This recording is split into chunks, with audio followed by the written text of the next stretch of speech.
Hello again, everyone. Welcome to Leadership Synergized, where we have a chance to meet individuals who've been there, done that in many aspects of life, be it organizationally, leadership, or otherwise. And I know you're going to get a lot of knowledge coming today from our guest, Dr. Vince Bertram. Dr. Bertram, welcome today. Thank you, Kevin. I'm honored to be with you. It's an honor to have you, sir. What a vast background that you have had in your experience, a lot of education focus, leadership focus, much success. But Dr. Bertram, don't let me put words in for you. Introduce yourself to our audience today. Yes, again, I'm Vince Bertram, and I grew up in Indiana and did my undergraduate work at Ball State, my doctorate at Ball State, and really started my whole career there early on as a teacher and a basketball coach. And I thought I was going to coach my entire career, Kevin. I thought that was the thing. I grew up a Hoosier, right? That's what and then I was actually inspired by a principal who had hired me in Angola, Indiana, by the name of Rex Bollinger, who really encouraged me to think about school leadership. And it really set me down a path, unexpected, but one that was really transformative for me. And I went into the principalship, was principal at two different high schools, Hamilton Heights and Lafayette Jeff, and then assistant superintendent for a short period in Lafayette, and then went to Evansville, where I was superintendent of schools of Indiana's third largest school district. And then I joined Project Lead the Way, or PLTW. And when I first joined, we were headquartered in upstate New York, and we actually moved the company to Indianapolis and called it home, where it's still home. And did that for 11 years. And now I'm off to my next big venture that has been a radical shift for me, but also in many ways aligned with exactly what I do and what I have done in education. I mentioned after Ball State, I went to Harvard and to get a master's degree in education policy and management, and then got my MBA from Georgetown University. And I've just had for me, a very exciting career journey, and most importantly, just have met so many amazing people around the world. That's just really transformed my life in many ways. Dr. Bertram, what was the common denominator or common gain you had in each of those roles and stops? Was it the people? Yeah, the people. And I would, even today, Kevin, I will have people ask me who I was involved with at the beginning of my career. They'll say, "Do you miss coaching?" And I'm like, no, because you're really coaching every day. Okay? It's just a different game, a different set of players, different rules of the game. But the reality is we're always coaching, we're always leading. And so I don't miss that side of it. And people say, what about the competition? I'm like, you're always competing. So in many ways, there are a lot of similarities, but it really comes down to people who inspire you. But I think there are people who enter our lives for a wide variety of reasons. And we can learn from anyone. We learn from things that people say, their behaviors, the things they do for people, the way they think about people. And I just had so many fortunate situations where people have come into my life who inspired me. And I feel very fortunate that those things have happened for me. That's outstanding, Dr. Bertram, and thank you for sharing that. And to your point, I wonder if sometimes we miss out on those opportunities to learn from the people around us for whatever reason, whether it's the fast pace of our job and responsibility.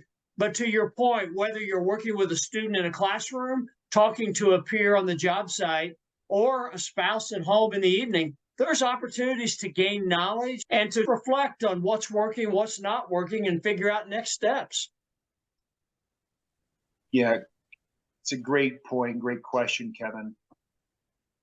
In my experience, I've seen a number of things happen. One, people who just don't take the time to listen, don't take time to have a conversation, or people who just want to tell you about what they know versus listening to what other people can share.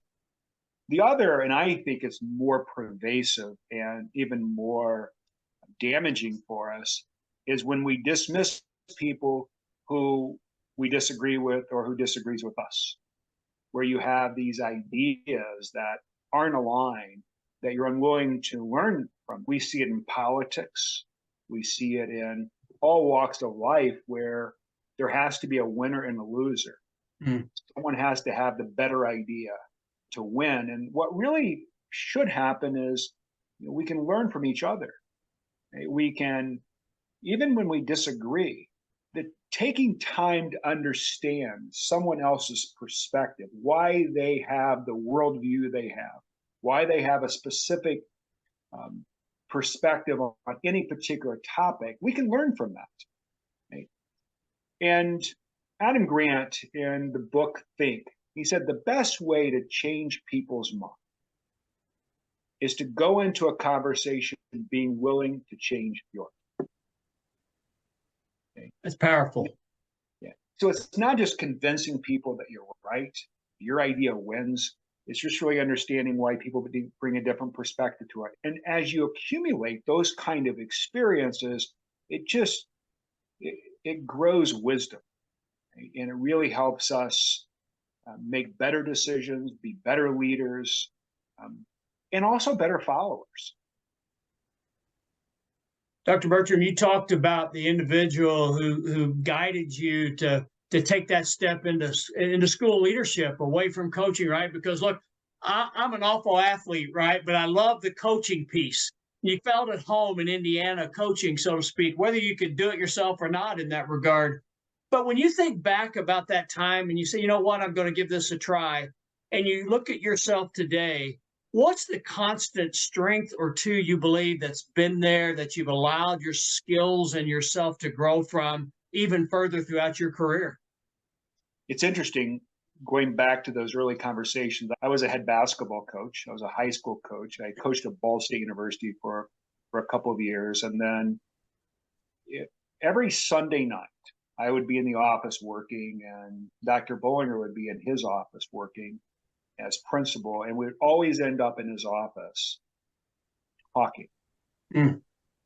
And it was some of the most fascinating conversations I've ever had. An hour, 2 hours of deep philosophical thinking. And one of the things that inspired me, he was always thinking about his students. He was always trying to figure out how he could make things better for them, how he could improve their lives. And that was inspiring for me.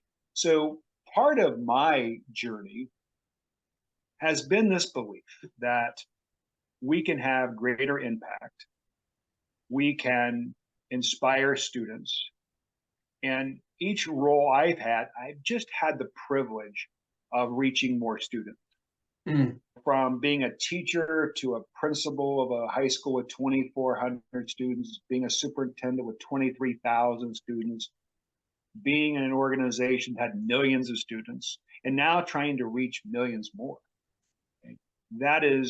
That's what has been driving me. And I feel privileged to have been in positions to do that. Dr. Bertram, in conjunction, I'm sure there's been some challenges at some points that maybe that there was some reflection that said, should I go a different path at some point in time? Share an experience maybe where you're considering that, and what allowed you to either change paths but stay with your strengths, or to continue down the path you were on to begin with. Yeah, when I looked at different moves, I had aspirations. Like, I wanted to be a school superintendent. I wanted to do this. I wanted to be a CEO, but I wanted to do it in a way that wasn't about the title or a position. It was about our ability to have influence and impact. Okay? So I never really deviated from that. I never really thought I want to go down a path of a different industry. I just wanted to figure out, was there a way to use my strengths and to have a greater effect on more students. Okay? One question I have had is, to what degree of impact, but also in what way? Like, what are the things that are most important for students? Okay? And how do we use our resources to coalesce around that particular problem? And one of the biggest problems I have seen, and it really goes back years ago when I was a high school principal, we were creating career pathways because we didn't believe our students had aspirations. They didn't know what was possible for themselves. They were just trying to get to a finish line, which the finish line of graduation was only the starting line. And we said, this is confusing. We're trying to get them to graduation. We really need to get them to a career and to opportunity. And this should be the catalyst for that. And we started down that path. 2.5 decades later, it's still what I'm working on. The problem persists. And we just want to find solutions to help students really understand the kind of careers available to them and how they can pursue those careers and not just go aimlessly into this. It turns out, Kevin, 75% of high school students will say upon graduation, they still don't know what they want to do after school. 75%. That's a crisis, okay, if they really don't want to know. And then many just go on to college because that's the default. Okay? And then you look at the graduation rates in 4 years, even a 6-year graduation rate, it's 6 out of 10 are graduating in 6 years. Into debt, and they've wasted a lot of time and money, and they still don't know what they want to do. Okay? So that's the problem we're trying to solve. That's huge, because in many cases, not just college, that gets carried into careers. And I would imagine there's opportunities to where the potential doesn't get reached in that regard. It doesn't. And I think there are two major factors that you've identified. First is just exposure. If you don't know what's possible, I've always said students will not be what they can't see. That's why they want to be a teacher, fireman, a police officer when they're kids. Superheroes, that's their dream because that's what they see. That's what they experience. They don't say, listen, I want to be an orthopedic surgeon or an engineer because they don't experience that unless it's in their own home. Right? So their view of the world is very narrow, and they only experience certain things, and they're not going to pursue something they don't know or they don't see. Right? So that's one issue, just exposure and the ability to see what's possible. And I think as students progress and we get into adulthood, we get into careers, our view expands, and then we see different kinds of pathways for us, and we start to deviate. Right? We start to move in different directions. Or people, and I've heard this, and I talking with business leaders, they will say to me, people today just aren't loyal to our companies. I'm like, they're not loyal to your companies because you aren't loyal to them. This wasn't started by the employees. It really started with the company who said, listen, I didn't meet quarterly results, so I'm going to let 20% of our workforce go. Right? We got to be more efficient, more effective. And all of that just created opportunity for people to look in different places, to find different kinds of career paths. And that's what we're seeing in the current job market. And Dr. Bertram, you talk about your path and your focus on working towards making a greater connection for those students leaving high school careers, being able to see and touch. When you look back over the past 20 or 30 years that you've been focused on this, whether it was in the public school systems or with Project Lead the Way, are we any closer to accomplishing some big feats in that area? No, we're not. We still get a high percentage of students that don't know what to do. We have college graduates leaving and majority not even working in the degree they earned. We have people earning degrees in which they're in jobs in which they didn't need a degree at all. That's still happening today. And we just have to find a way to give students better access. Then we say, let's create work-based learning experiences. It's just not happening at scale. And I'm an optimist. I really believe in the potential of people and possibilities that exist. What I don't believe is that we're really going to create internships for every high school student in America. There are 15.6 million. There are enough places willing to take them. Okay? It happens in pockets, but not at scale. 2% of students in the United States actually get internships while they're in high school. And the other problem, even with internships, is they're interning in specific departments. Mm. Companies, they don't bring them in and give them this wide view for 10 weeks of a whole company and help them understand what the company does, what the industry does. They will take them into the finance department, and that's their internship, or into receiving. They have specific job duties, and many employers, even if they have interns, use it as cheap labor. Okay? Where they hold things off until the summer before their interns can do it. And many aren't doing this for high school kids. Okay? At best, you might get some kind of a job shadow experience. It's just not giving them a breadth of understanding that they need to make informed decisions.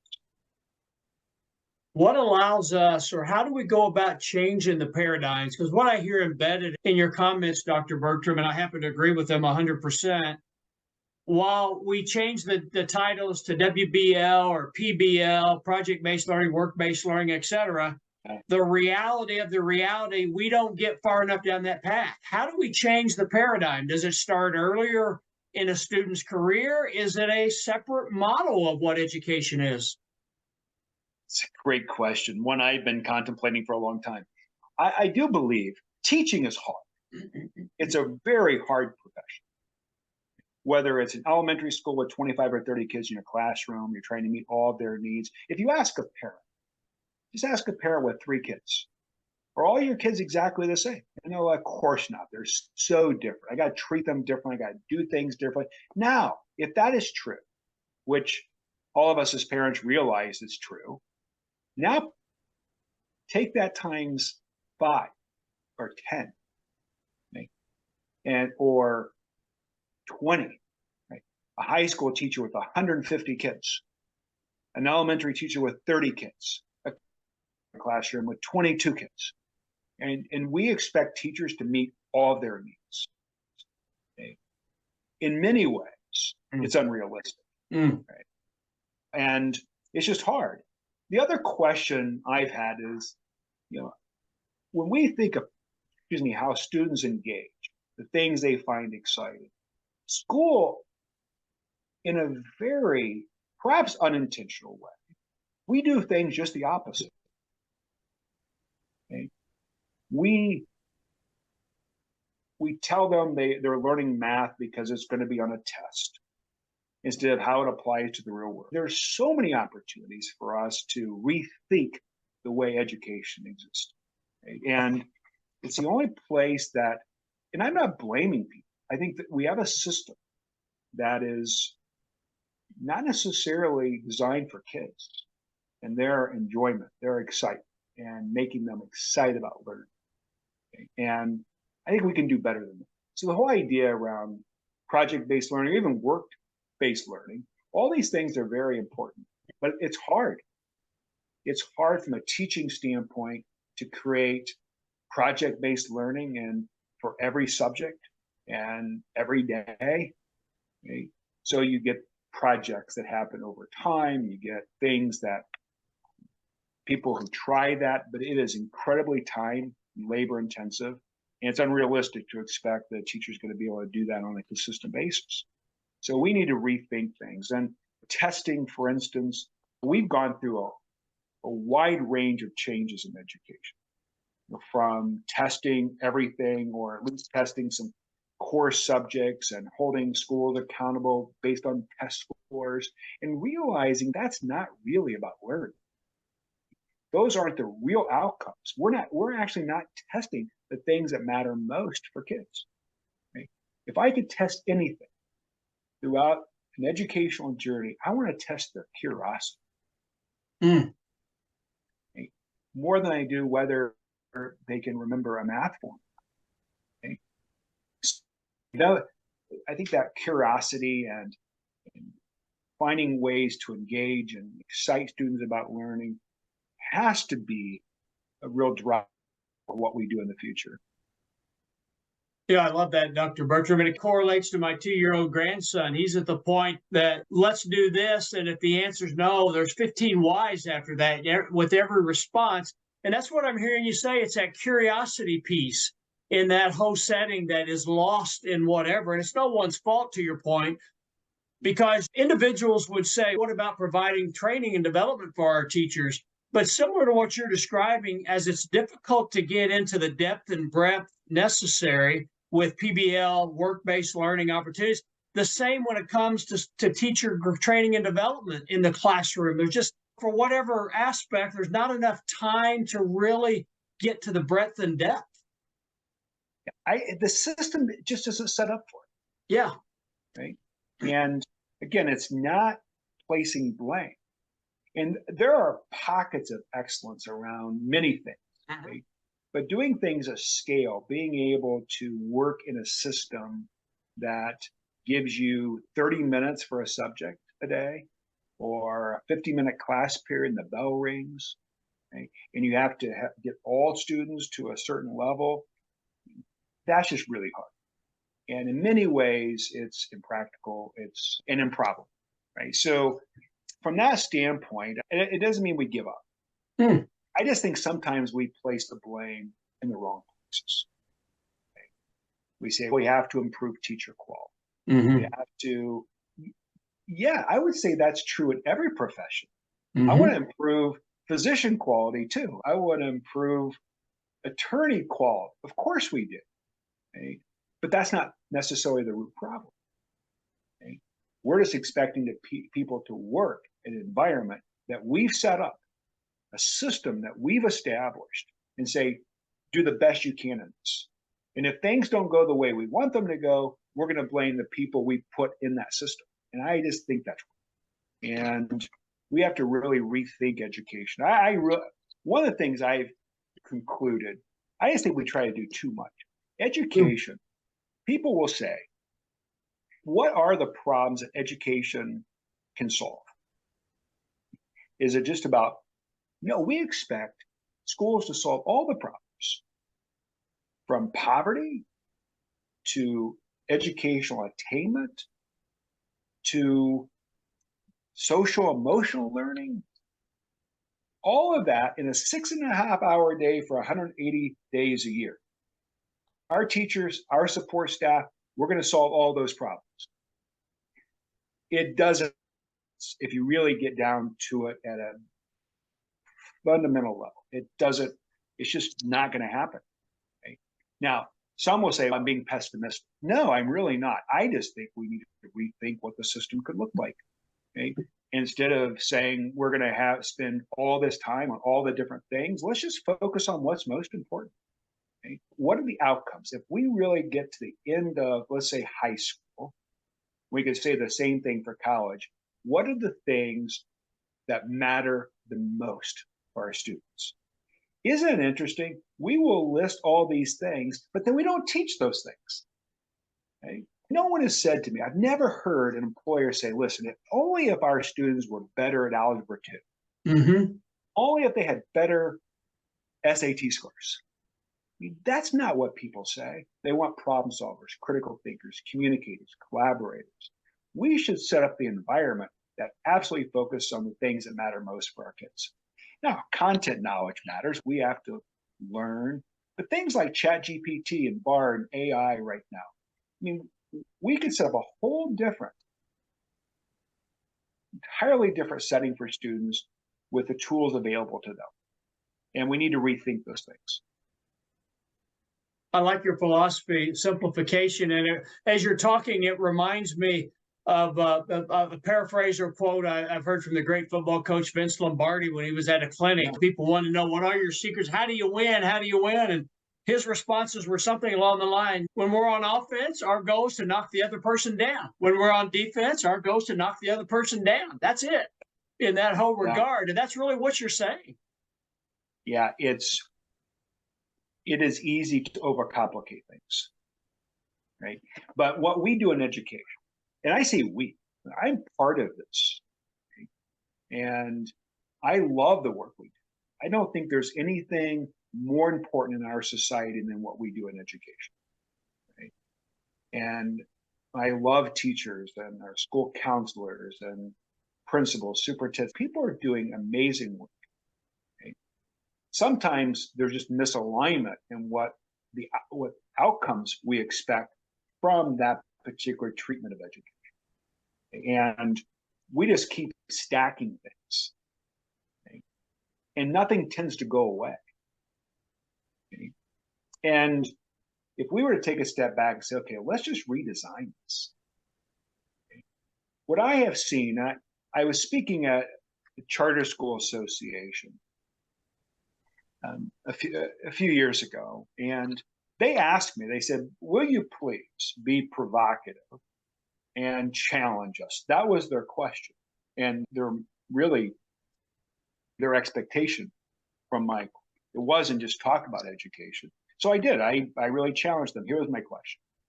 Right? So we set up a charter school that's supposed to be under a charter and look very different. I said, now I want you to go today, whether you're 2, 5, 10 years in, and just say, how different are you today from all the other traditional schools? What's different? Okay? And it turns out for many of them, they're not different at all. Okay?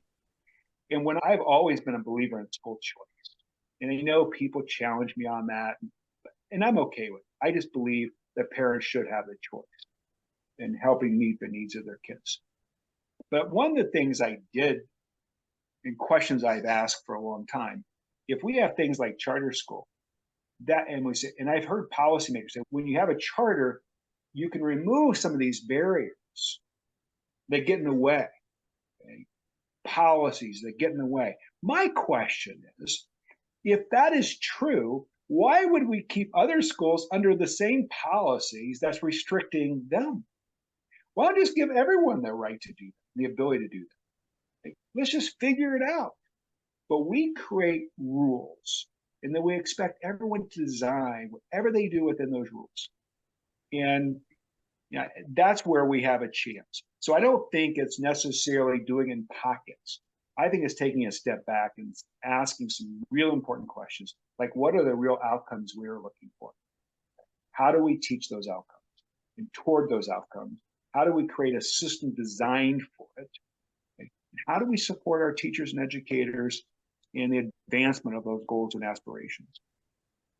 Dr. Bertram, I think as we wrap up this episode, and for our listeners and viewers, Dr. Bertram's agreed to come back next week and we'll continue this discussion. But Dr. Bertram, you just defined the concept of still leadership.